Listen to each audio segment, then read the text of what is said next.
చేసి ఒక భారతదేశం మీద ఒక సుదర్శన చక్రం లాంటి సేఫ్ గార్డ్ ని ఆల్రెడీ ఇన్స్టాల్ చేశారని చెప్పాలి. ఎందుకంటే ఇప్పుడు జరిగిన పాకిస్తాన్ వాళ్ళు పంపిన ఏవి టార్గెట్లు చేరకుండా ఎక్కడికక్కడ గాలిలో విధ్వంసం అయినంటే మనం దీనికి మించిన సక్సెస్ వేరే ఒకటి లేదు. మాలాంటి వాళ్ళకి దీనికి మించిన ఆనందం కూడా లేదు.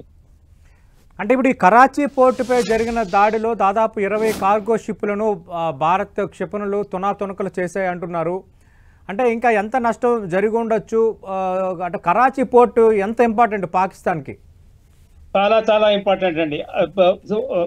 సీ నుంచి వచ్చే ప్రతి import and important items like arms and ammunition and fuel, petrol, diesel లాంటివి అక్కడ స్టోర్ చేసి అక్కడ నుంచి వాళ్ళు సరఫరా చేసుకుంటారు. మనం మెయిన్ గా కాన్సన్ట్రేట్ చేయాల్సింది ఈ storage places of ammunition and fuel, వాటి మీద టార్గెట్ చేసి ఇప్పటికే ధ్వంసం చేసి ఉంటారు. అది ధ్వంసం అయిపోయిందంటే ఇంకా పాకిస్తాన్ లో స్కూటర్ కూడా తిరిగేదానికి వాళ్ళకు పెట్రోల్ అవి దొరకవు. అలాంటప్పుడు ఇంకా ఎయిర్ టేక్ ఆఫ్ అయితే వదిలేయండి. ఇప్పటికే మనకు మన ఆలోచన ప్రకారంగా ఏం చేస్తుంటారంటే నియర్ బై ఎయిర్పోర్ట్లన్నీ ధ్వంసం చేస్తుంటారు. అంటే అక్కడ నుంచి ఏ ఎయిర్క్రాఫ్ట్ టేక్ ఆఫ్ అయ్యేదానికి ఆస్కారం లేకుండా చేస్తుంటారు. కాబట్టి పెద్ద ఎత్తున పాకిస్తాన్ ఎయిర్ ఫోర్స్ అటాక్స్ మనకు ఇంతవరకు వినిపించలేదు. అంటే ఆల్రెడీ ఇమ్మొబిలైజ్ అయిపోయిందా పాకిస్తాన్ ఎయిర్ ఫోర్స్ అనేది నాకు సందేహం కలుగుతుంది. ఆర్మీ అంటే ఇది వైడ్ స్ప్రెడ్, ఎల్ఓసి లో అన్ని కిలోమీటర్ల దూరంలో చాలా చోట వాళ్ళు బంకర్లు ఉండి చాలా చోట ఆర్మీ వాళ్ళు గార్డ్ చేస్తుంటారు. వాళ్ళ దగ్గర ఉండే కొద్దో గొప్ప అమ్యునిషన్ అయిపోయే వరకు వాళ్ళు ఫైర్ చేస్తూ వాళ్ళ ఉనికిని తెలియజేసుకుంటారు. అంతేగాని వాళ్ళకు అక్కడ మళ్ళా ఫర్దర్ సప్లైస్ రావు. వాళ్ళు ఫర్దర్ గా యాక్ట్ చేసేదానికి అన్ని రకాలుగా దిగ్బంధంలో పడిపోయి ఉంటారు. కాబట్టి వాళ్ళు ఇంకా రేస్ చేసేందుకు లేదు. It's we have to sustain. ఇది కొంతకాలం ఇదే కంటిన్యూ చేసి పూర్తిగా నిర్వీర్యం చేసే వరకు దీన్ని వదలకుండా పోవాలా.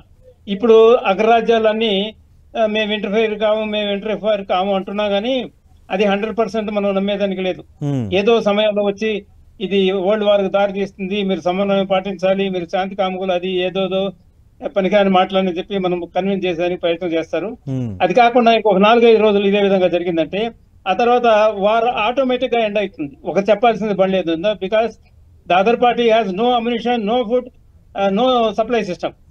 అది వెరీ ఇంపార్టెంట్. అంటే కరాచీ పోర్ట్ మూసేస్తే పాక్ కథ ముగిసినట్టేనా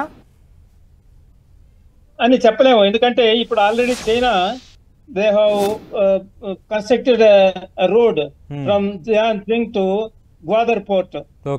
దాని నుంచి మనకు ఇది రావచ్చు, ఏవి సప్లైస్ రావచ్చు, రోడ్డు మీద సప్లైస్ రావచ్చు. చైనాను పాకిస్తాన్ ఒక మూర్ఖ దేశం, చైనా అలాంటిది కాదు. China very intelligent and crook దేశం. కాబట్టి వాళ్ళు ఏ దారి గుండా పాకిస్తాన్ కు ఏం సప్లై చేస్తారో మనం ప్రెడిక్ట్ చేయలేం. ఉంటుంది వాళ్ళకి డెఫినెట్ గా చైనీస్ సపోర్ట్ ఉంటుంది. ఇప్పుడే కాదు, ఇంతకు ముందు యుద్ధాలలో కూడా చైనా వాళ్ళకు సపోర్ట్ చేసిన ఆధారాలు ఉన్నాయి. మరి ఇప్పుడు ఏం చేయాలో చూడాలి సార్. ఇంకా ఇప్పుడు భారత్ అటాక్స్ ఏ స్థాయిలోకి వెళ్ళొచ్చు సార్? ఎందుకంటే నేను జరిగిన తర్వాత కూడా కొంత కవ్వింపు చర్యలకు పాల్పడుతోంది. మేము ఇంకా బతికే ఉన్నామని చూపించుకోవడానికి వాళ్ళ టాక్టిక్స్ అని మీరు చెప్తున్నారు. అంటే ఈ రోజు ఎలాంటి పరిణామాలు చోటు చేసుకోవచ్చు, మీ అంచనా ఏంటి? వాళ్ళు ఎంత పెద్ద మిసైల్స్ కానీ మన సెంటర్స్ ను, మన ఎయిర్పోర్ట్స్ ను, మన పోర్ట్స్ ను టార్గెట్ చేసి పంపించినా కూడా అవన్నీ టార్గెట్ రీచ్ అయ్యేటి కాదు. నేను 71 వార్ లో పతాన్కోట్ లో ఉన్నాను. పతాన్కోట్ లో ఉండేటప్పుడు అంతా బ్లాక్ అవుట్ చేసేసి ఆ పక్కన ఒక రివర్ లాంటిది ఉంటే దానిపైన లైట్లు అటువైపు ఇటువైపు లైట్లు అరేంజ్ చేసి రాత్రిలో అప్పుడప్పుడు ఆన్ చేసి ఆఫ్ చేసి టెక్నిక్ చూపించిన దాని వల్ల ఒక రోజు రాత్రి పాకిస్తానీ ఫైటర్స్ అన్ని వచ్చి ఆ మధ్యలో నదిలో బాంబులు వేసి అదే రన్ ఫీల్డ్ అని అనుకున్నట్టుగా ఉన్నారు అనుకుంటా. ఆ విధంగా చేసేటట్టు కూడా డిఫరెంట్ టెక్నిక్స్ అప్పుడు వాడాం. అప్పుడు అంటే ప్రిమిటివ్ స్టేజ్ అది. ఇంత పెద్ద టెక్నాలజీ కానీ ఇంత పెద్ద ఆర్మ్స్ అండ్ అమ్యునిషన్ కానీ అప్పుడు లేదు. కానీ ఇప్పుడు కరాచీ పోర్టు ధ్వంసం అయిందంటే మళ్ళీ అది కోలుకోవాలంటే కొన్ని సంవత్సరాలు పడుతుంది. ఇంటర్నేషనల్ హెల్ప్ లేకుండా వాళ్ళు దాన్ని స్వతహాగా వాళ్ళని మళ్ళీ రీబిల్డ్ చేసుకునే కెపాసిటీ కూడా వాళ్ళకి లేదు. ఓకే. అన్ని చైనా నుంచి ఇతర దేశాల నుంచి ఇంపోర్ట్ చేసుకొని వాళ్ళు చేసేదే అప్పులు తీసుకోవటం, ఐటమ్స్ ఇంపోర్ట్ చేసుకోవటం, మన మీద ప్రయోగించటం. అందుకే మనం అప్పుడప్పుడు ఏం చేస్తున్నారంటే చైనీస్ వస్తువులు కొనొద్దంటారా బాబు, మనం చైనీస్ వస్తువులు మనం కొన్నామంటే ఆ డబ్బు తీసుకొని చైనా వాళ్ళు పాకిస్తాన్కి ఇచ్చి వాళ్ళ మిలిటరీకి ఆయుధాలు సరఫరా చేస్తారు.